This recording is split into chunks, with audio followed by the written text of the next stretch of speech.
Hello everyone, welcome back to the channel. In this video I'm going to be walking you through an easy step-by-step guide on how to add trusted contact to Robinhood account.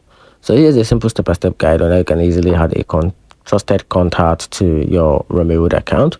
So if you want to do this using the mobile app, just launch the mobile app on your device, then log in into your account. So after that, you have to tap the account icon, which is the profile icon in the bottom right corner, then select settings from the menu.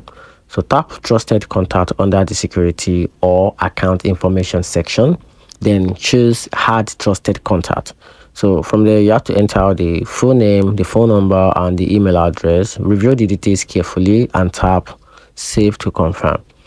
If you want to add a trusted contact using the Robinhood website, just launch your browser, then visit the robinhood.com and log in into your account.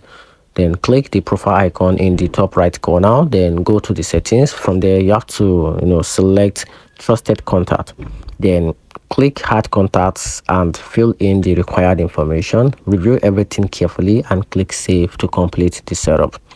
And a trusted contact doesn't have access to your phone, but allows Robinhood to reach out to them if there is ever a concern about your account safety. And that's just the important use of having a trusted account. Hope you find the video helpful. Turn on the notification button and subscribe for more review.